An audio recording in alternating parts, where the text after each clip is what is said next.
في عهد الخليفة الفاطمي الحاكم بأمر الله صدر قرار عجيب جدا بمنع صلاة التراويح وتجريمها، والقرار ده فضل مستمر ل10 سنين كاملة، لدرجة ان اصدر احكام بالاعدام لناس اتمسكت وهي بتصلي التراويح. طب ايه العداوة تجاه هذه النافلة الجميلة اللي بتحصل في الشهر الكريم؟ تعال نشوف في البداية صلاة التراويح دي جت منين او الفكرة حصلت ازاي. في زمن النبي صلى الله عليه وسلم نفسه قام في إحدى ليالي رمضان في جنح الليل عشان يقوم الليل كعادته، ولكنه اتجه إلى المسجد وراح يصلي صلاة القيام عادي زي ما كان بيقوم الليل، ولكن لحق به أحد المصلين وصلى وراه، وبدأ في اليوم الثاني يروح سيدنا النبي يلاقي الجماعة دي كبرت، وفي اليوم الثالث يلاقي الجماعة كبرت أكتر. الله، فبقت صلاة بقى. فطبعا سيدنا النبي كعادته برأفته المعروفة على أمته ما واظبش بعدها على الذهاب إلى المسجد لأداء هذا القيام، ولما سئل قال أخشى أن تصبح تكليفا أو فرضا عليكم، وهو مش عايز، دايما هو رحمة للعالمين ما كانش عايز يثقل على كاهل أمته اللي هو إحنا. وفضلت التراويح لا تقام كصلاة جماعية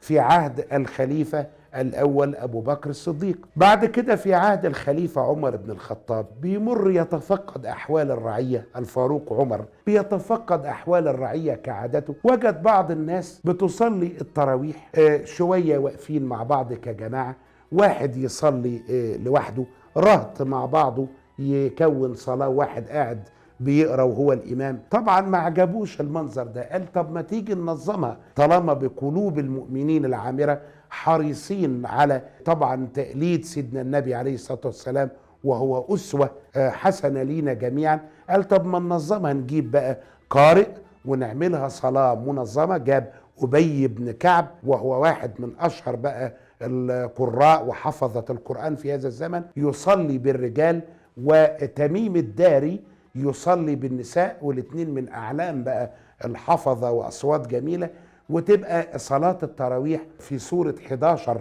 ركعة. طبعا لأن 11 دي جت منين؟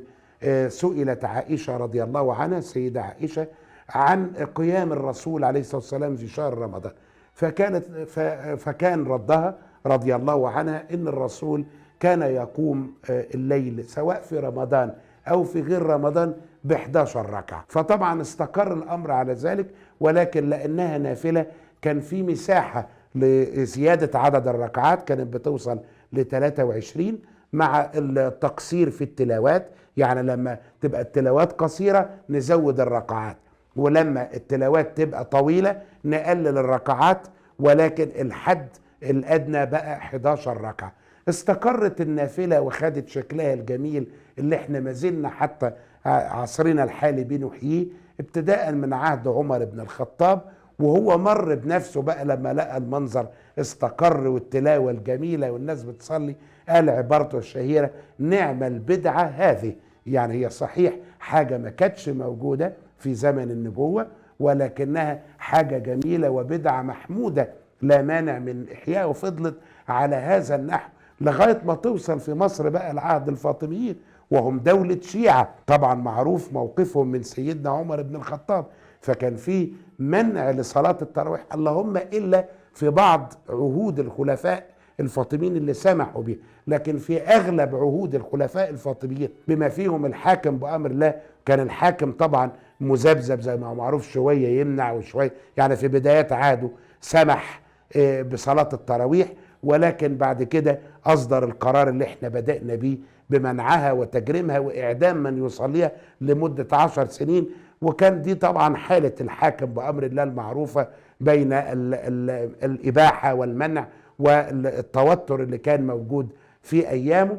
لكن طول العهد الفاطمي أغلبه عايزين نقول إن كان مجرم أو ممنوع صلاة التراويح. بعد دولة الفاطميين طبعا جاب بقى الدولة الأيوبية، بعد منها الدولة المملوكية إلى آخره، عادت تاني هذه الشعيرة الجميلة، هذه النافلة الممتازة الرائعة اللي كلنا حريصين عليها حتى يومنا هذا، وكلنا بنحتفي ونحتفل بها في شهر رمضان.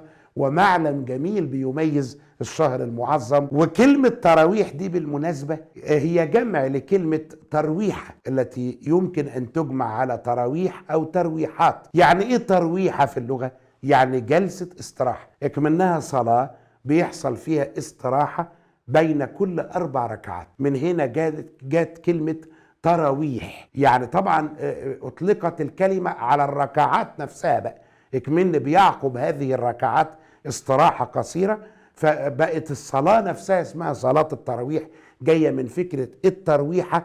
يعني هو قيام ليل بيتخلله ترويحة بعد كل 4 ركعات. ومن هنا جت كلمة تراويح، وفهمنا الحكاية بتاعت صلاة التراويح واتكلمنا عنها. وكل سنة وانتم طيبين.